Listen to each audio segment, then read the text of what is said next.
Welcome to Build. I'm your host, Laura Haywood, and I am honored to be sitting down today with playwright, activist, and feminist icon, Eve Ensler. She's best known for writing the Vagina Monologues and creating V-Day, a global movement to end violence against women and girls, which celebrates its 20th anniversary this year. Eve's new play, In the Body of the World, chronicles her 2010 diagnosis with uterine cancer, the aggressive treatment that followed, and the resulting epiphanies about Eve's own body and the world at large. Please welcome the brilliant Eve Ensler. What a thrill to have you here. This play it struck awe into me in so many ways. It is not an easy play, but it is an important one, and it sure is beautiful. Thank you so much. Welcome back to New York. I'm thrilled to be here. We are not far from where you got your start in the early 90s, putting on plays at Here and other downtown New York spots. You started listening very early in your life to the women around you, whether it was at camp or whether it was the unpopular girls that you tried to unionize to take back the elementary school. But about 20 years ago, you rallied your female celebrity actor friends to create the Vagina Monologues. Well, actually, it began before any celebrities were involved in it. You did a small version yourself. It began by talking to about 200 women and just listening and listening and listening to what women were concerned about in terms of their vaginas. And then I went off and I wrote a fictional play. And then based on little seeds or themes or a little piece of a story here and there. And then I ended up performing it for a very long time. And later, much later, after I stopped doing it, other actors started to perform it. And that's what we're marking the 20th anniversary of, right? This is really the 20th anniversary of V-Day. In 1998, in the Hammerstein Ballroom in New York, we invited all these amazing actors. You know, what happened when I started doing the play was women would literally line up after the show to talk to me. And at first I thought, oh, this is great. I'm gonna hear about wonderful orgasms and great sex lives. But that is not what happened. I would say 90% of the women were lining up to tell me how they'd been battered or raped or incested or how they had terrible sexual experiences. And I was like, whoa. Of course, I knew there was sexual violence, but I had no idea the kind of rampant, epic proportions of it. So I started to feel the way a war photographer feels who witnesses terrible events but doesn't intervene in people's behalf. I was like, I can't keep doing this play unless this play is serving ending violence against women. So we got a group of women together in my living room, which I think is where all great movements begin. And we said, how could we use the play to end violence against women? And we came up with this idea, which was Vagina Day, V-Day, Valentine's Day, Ending Violence Against Women Day. And we thought, what if we do one big event in New York City and we'll invite every great actor we know to come and participate, and we'll raise money for local groups in New York who are doing shelters or family support work or hotlines, and we'll give all the money away. And so I began to reach out to different actors, and everyone was very nervous because no one had done the play except for me way downtown. And nobody said that word. And no one really, said that word. Oh no, you couldn't say that word on television. Yeah. You couldn't say that word anyway. You couldn't say that word at the gynecologist, you know? I mean, mothers didn't even call their daughters vaginas. They called them poopies or pookies, or, you know? So when we did this performance, it was 2,500 people ended up coming. And it kind of blew the roof off the theater. And great actors from Glenn Close to Lily Tomlin, Whoopi Goldberg. But what was amazing about that night is that it really launched this movement. And from that night, somebody said, I want to bring it to colleges. Somebody said, I want to bring it to Pakistan. Someone said, I want to make vagina pajamas. It was just like it began vagina magic, you know, that has spread for 20 years. And it's been an amazing, amazing 20 years. I discovered it on my college campus that first year that it came to colleges out on the West Coast. I got to act in it in 1999. You license it for free on that one day so people don't have to worry about the cost of putting on a show. And in every place it's performed, local communities get the proceeds, which I think is such a beautiful way of literally paying it forward through these stories. It's wonderful, and it's wonderful to see activists who not only put on the play, but then do outreach into their communities to find the local people who are on the front lines of ending violence against women. And so that art and activism is joined, and so that it's not just about raising consciousness or doing an artistic experience, but it's also raising funds that sustain a lot of groups, particularly with all the cuts that have been happening, and the more that will be happening under our current predator-in-chief. Yes. Yes. You, like you said, you took in stories of violence, of trauma, of abuse everywhere you went after the creation of the Vagina Monologues, especially when it began to be performed publicly. And you have referenced in past interviews the idea that the cancer that I referenced in our intro felt like an accumulation of those stories, that you had taken them in. I heard you describe it once as a ball of yarn, and every piece of yarn was a story. Can you talk a little bit more about that and how taking on the trauma of womankind relates to your diagnosis in 2010? Well, you know, everything's, for me, is in metaphors, you know, and I think when I first got diagnosed with having this huge tumor the size of an avocado in my uterus, you know, I think you go through all the things like, how'd I get it? How was this created, you know? And I don't think we can separate trauma from illness. I think in 20 years, we'll probably call cancer trauma. Do you know, I think most illnesses come out of some kind of trauma, where the body shuts down, where the body is attacked, where the body is under siege, where the body feels diminished or not valued or raped or assaulted. And I think when that happens, what often happens is we leave our bodies, right? We go someplace else. And so we're not responsive to what's happening in our bodies. We don't feel when we're sick. We don't feel when we're tired. We don't feel when we're hungry, or we eat too much when we're not hungry, or we do things to our body that isn't in alignment with what our body needs. And I know for me, having grown up in a family where I was seriously abused, both physically and sexually, and it went on for years and years and years, like I left my body early on. I wasn't inhabiting this, you know. It was too painful to live here. The landscape was too painful, and it was full of betrayals and full of violence and so I didn't ever pay attention to my body. I didn't know when things were too much. I didn't know that I had traveled to 20 countries in 3 months, and that might be exhausting for my system. I didn't know when I was tired. I didn't even think about it anymore because I wasn't living in this body. And so when I was diagnosed, it was this, whoa, where have I been? Yeah. You know, I've been writing play after play after play about women coming into their bodies, and I realized I hadn't really come into my own physical reality in a way where I honored this body and respected this body and listened to this body. The play does such a beautiful job of talking about how cancer actually turned into a gift to you. You decided to, it sounds to me like very consciously you decided not to talk about the battle with cancer, the fight against cancer. You accepted it as the reality of your circumstance and almost like a very extreme cleanse. There's a story in the play about your therapist, Sue, and some advice she gave you when you were scared of going into chemo.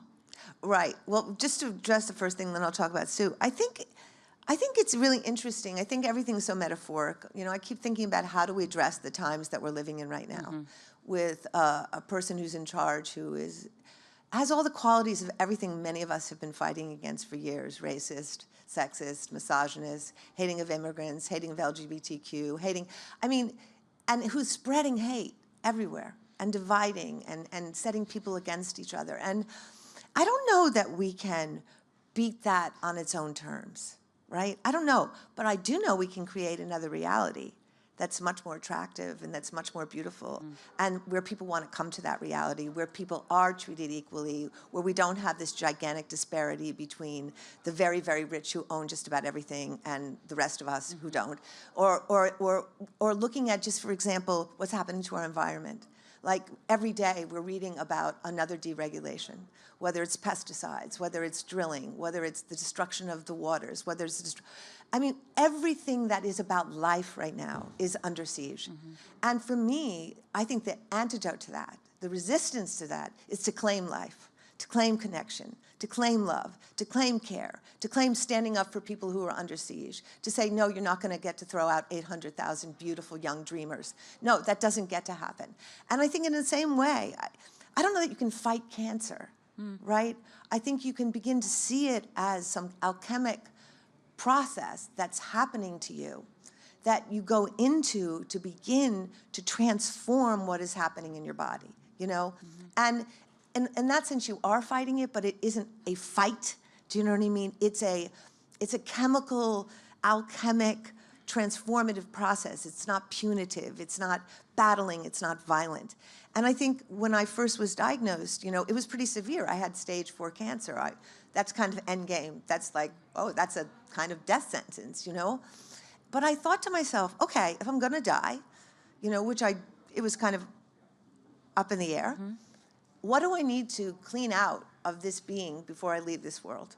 What do I need to make right? Who do I want to be before I leave this world? And that was kind of the guiding principle of what took me through that whole process. And a lot of it had to do with the fact that because I didn't live in my body, I wasn't connected to the earth the way I should have been. I wasn't connected to other people the way I should have been. I wasn't connected to my own life force, you know, and I had so much self-doubt. And Sue, my therapist, when I was going to do chemo, I had been through a 9-hour operation where I lost 7 organs and I had a horrible infection where I lost 30 pounds. But the idea of chemo was what terrified me. Like the idea of putting poison in my body. And she is this very brilliant, brilliant woman, and she said to me, the cancer's not for you. I mean, the chemo's not for you, it's for the cancer. It's for all the perpetrators. It's for your father. You're gonna burn them off, and they're never coming back. Yeah. And she said, think of the chemo as an empathetic warrior. Well, I couldn't wait to get to chemo. He was like, I am going to burn all this away. And to be honest, it's gone. Yeah. You know, and I think if we saw chemo as a much more shamanic process, because really what shamanic processes often entail is putting some form of plants and poisonous substance into your body, which make you go through a spiritual, mental, mystical experience where you burn away and come to deeper understandings about issues in your life. What if we had people sitting in chemo wards who help people go through their past, help people burn away memories, help people burn away trauma that is continuing to make them sick? Because we're always repeating trauma. Oh my God, always repeating trauma until we free ourselves from it, you know? So wouldn't it be amazing to have a process where we could take what we have to go through anyway and utilize it to be transformative? It's so revolutionary to think of it that way. And I think it reminds me of, well, first of all, I'll say it's difficult to imagine that you were not in touch with the earth and with your feminine life force, because you have done so much. And even in 2010, you already had a solid couple of decades behind you of promoting those notions, traveling to every corner of the world, whether it's New Orleans after Katrina, whether it's Haiti, whether it's Congo, which has a large role in this show. The idea that even you were still struggling to find that. But we teach what we have to know, right? Yeah. And I think the struggle to become a whole, authentic person, particularly after you've been very abused, takes a very, very long time. It's layers, right? You just peel one layer away, and then suddenly there's another layer you have to peel. And of course, it's a lifetime process. And I think we write ourselves into our future. I think a lot of times my writing has been way ahead of me personally, you know, where I've just caught up with what my unconscious knew. And I think to live into what you're writing is a whole different story than writing what you're writing. It takes much longer to, look, I think anybody who's been traumatized in any way, whether it's racial profiling, whether it's being despised for your gender or your gender preferences, whether it's being despised for being a woman, whether it's despised, that trauma, like I was speaking to a dear friend the other day who's Haitian, and she was talking to me what it felt like after the president came out and called countries shithole countries. And what she felt like as a Haitian, to walk down the streets, how humiliated she felt, how terrible she felt, how shameful she felt. We don't even know the kind of consequences that this horrible, horrible shaming and degrading of beautiful countries. Has he ever been to Haiti? Has he ever been to Africa? Has he ever sat in African sun and danced on the plains with African women who are the most beautiful women on this planet? Does he even know what he's talking about to declaim and decimate populations that have given us our culture and given us our wisdom and given us indigenous knowledge that is keeping this planet alive? To do that, and so we don't know even the consequences of that. Goes into people's bodies, whether you say it's not happening or not. Look, I was brought up by a father who shamed me every day, who put me down every day, who called me terrible names every day. And you can have all the intelligence in the world, but that is hurting your body. It's hurting your being, and so I think we all have to really gird ourselves right now with the only penicillin I know, which is love. Yeah.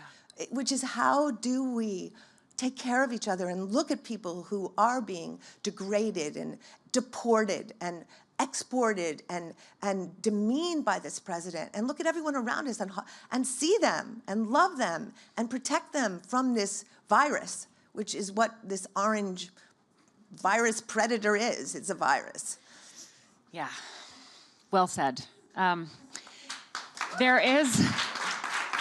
There is so much ugliness in the world right now, and I have been watching as many of your interviews and listening to as much that you have read, as much as you've written and broadcast as I could. And there was an interview from 2006 where you said, I just don't, like, the world is such a difficult place. And I was like, oh, honey, 2006, it's just, Yeah. And then you are literally creating a city of joy. Which is where this story in the body of the world begins. You found out about your diagnosis when you were in Congo, creating a literal city of joy. And I would love to talk about the beauty and the delight and the dancing that you have dedicated this passion and this furor into creating. Well, I could talk about City of Joy all day because it's my favorite place in the world. Yeah. And about 9 years ago, I was invited to the Democratic Republic of Congo by an extraordinary man named Dr. Denis Mukwege, who's actually been nominated for the Nobel Peace Prize, I think 4 times. He is a Congolese gynecologist who was literally in the middle of a war that is an economic war fought by multinational corporations. And the multinational corporations essentially hire militias that go into Congolese communities where they rape women. They have husbands under gunpoint and rape their daughters, and sons rape their mothers. They desecrate the communities. And then once the communities have fled, the multinationals take over the mines. And all those, minerals like copper, tin, gold, but particularly coltan, goes into our iPhones and our computers. So in a way, we're all complicit in this war in the Congo and what's happening to women, the masses of women who have been raped and tortured in the Congo. And when I went to the Congo, I met an amazing woman named Christine Schuler de Screver, who is now the director of City of Joy, and we call her Mama C. And we kind of just were smitten with each other, and we spent weeks and weeks just traveling, listening to women in Congo and asking them what they needed. What did they want? And what they wanted more than anything was a place where they could heal, where they could recover, where they could be safe, where they could learn, and where they could become revolutionaries. And so 7 years ago, we opened up City of Joy, which was very difficult in a war-torn country where there's no roads, no electricity, corrupt building managers, no oversight, rain. I mean, and as that was going on, and what we had committed to in V-Day is that we would find the resources to help them build it. I'm very proud of the City of Joy. It's owned, directed, and completely controlled by the women of Congo. There are no outsiders. It's theirs. It's their program. It's their way. It's their vision. It's their culture. But we get to have the honor and joy of finding resources to support that and being a part of that experience. And as we were in the middle of this building, I was diagnosed with stage 4 cancer. So it was, unbelievable to think I was going to die. So in a way, I always say it's the women of Congo who kept me alive, because I wasn't going to die before City of Joy get built. It was just I had to. And now we're 7 years in. 1,028 women have graduated. They've become unbelievable leaders. They are transforming their communities. We just bought an amazing, 4 years ago, we bought a piece of land the size of Central Park, 350 hectares. We have 9 tilapia ponds. We have 200 pigs. We have rice galore, avocado trees, honey, bees.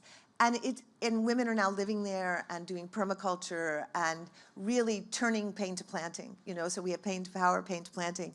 But I think what really moves me about City of Joy is to see the joy. I don't think I really understood joy until I was there.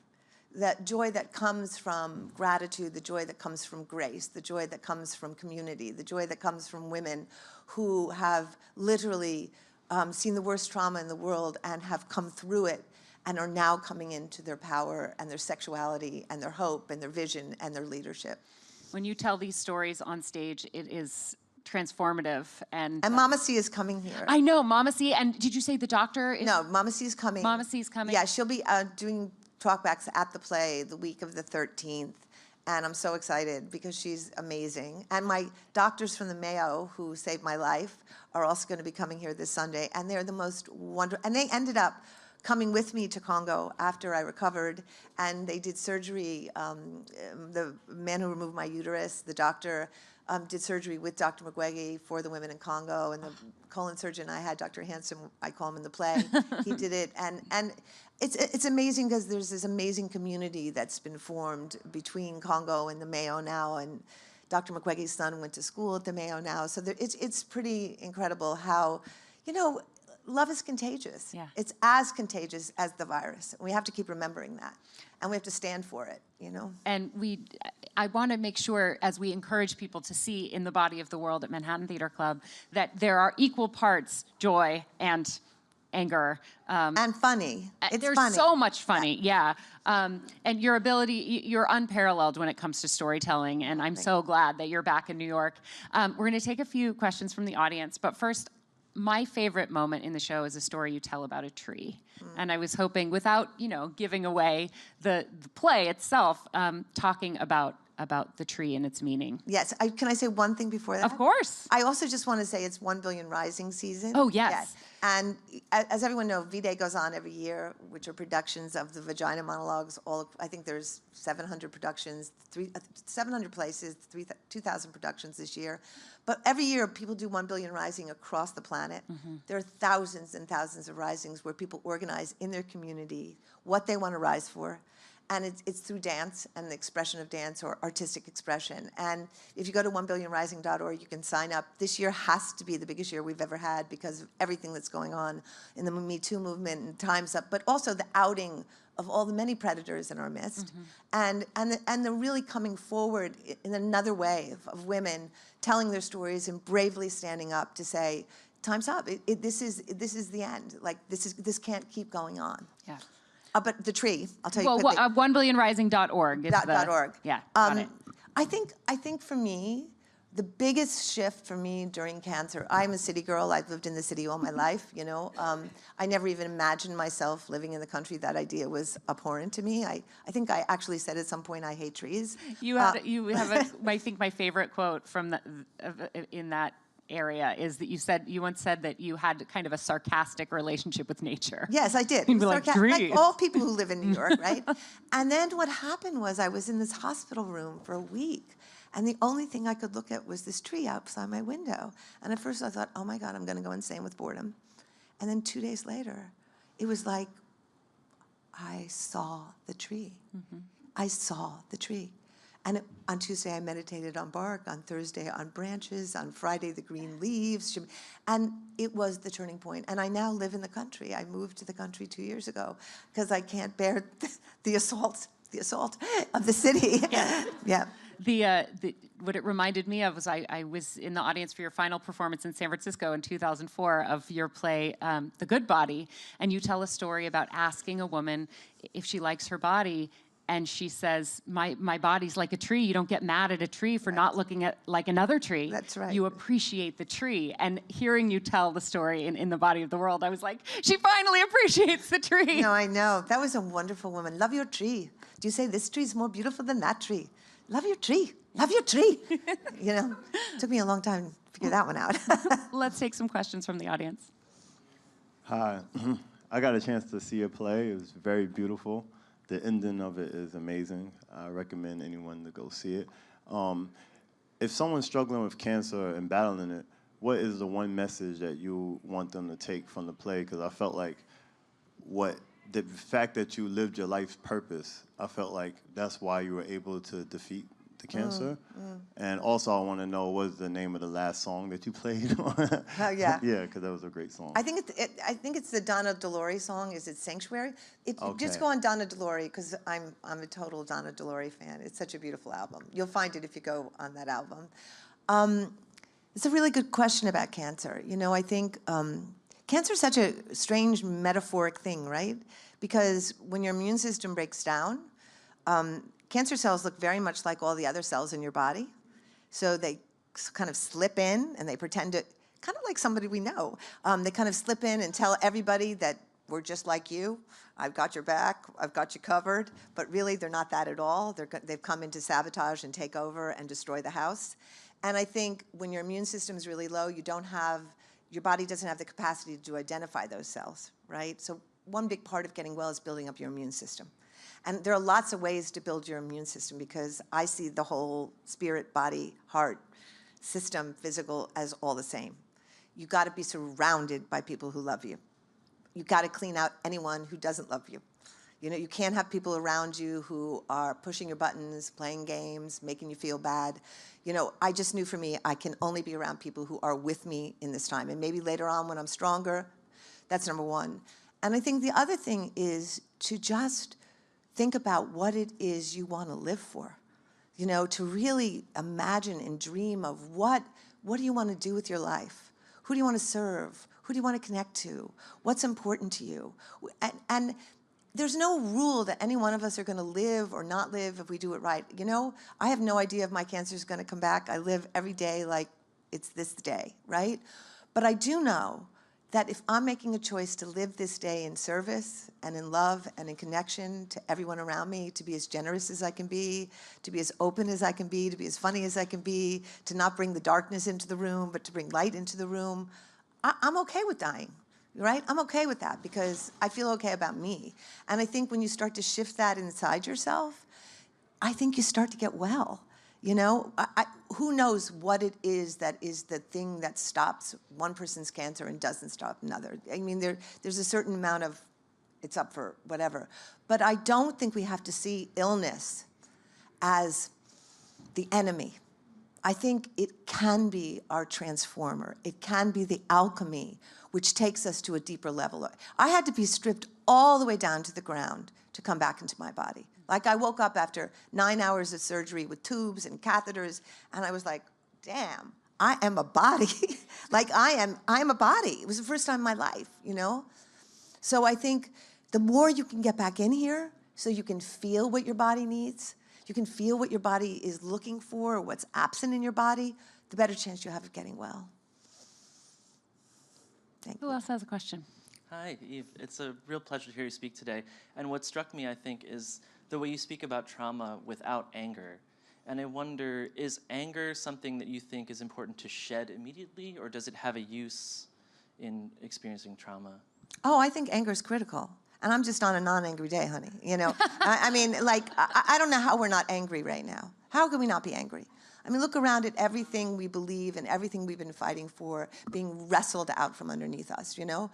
I'm furious, but I also think, like, what we do with our anger is critical, that we don't self-destruct and we don't hurt other people. So that's why I've always believed in resistance, and I've always believed in political organizing and rising up and fighting back and being in solidarity with our sisters and brothers across the planet who are struggling on the same issues, whether it's ending imperialism or fighting aggressive wars or incredible neoliberal capitalism, which has basically divided and subdivided people throughout the world and claimed their resources and stolen.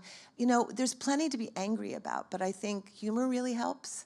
You know, I think dancing is the critical piece. Mm-hmm. You know, I honestly believe we should all be dancing about 5 times a day, particularly in the period we're in, because it's the one thing which releases poisons and also joins us in another energy, right?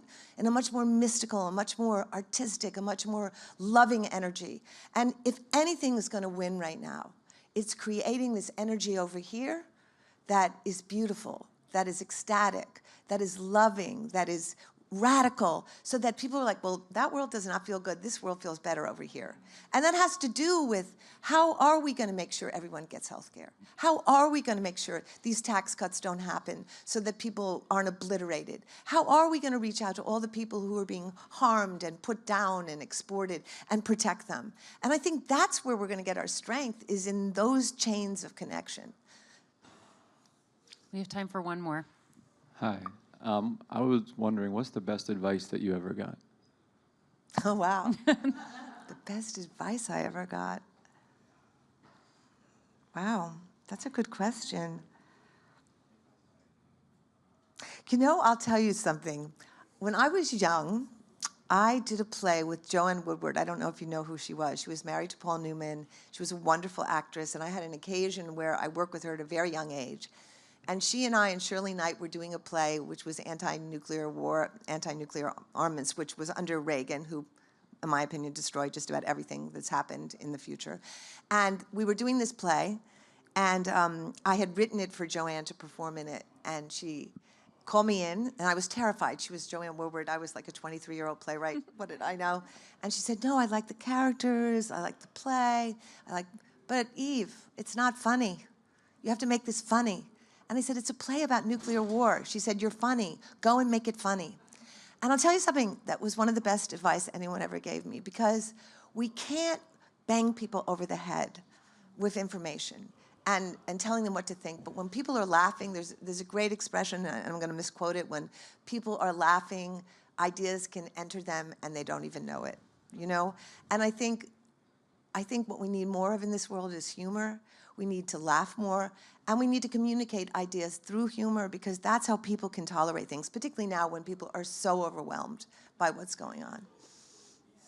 I feel like the through line of this is I just want to keep saying, well said, yes, amen, good, yes, keep it coming, which is just one of many reasons to go see In the Body of the World. You successfully describe your body as a microcosm of the planet as a macrocosm of your body, of womankind as the through line that keeps us all alive. And I am so beyond grateful for your existence in the world, for the continuing creation of art.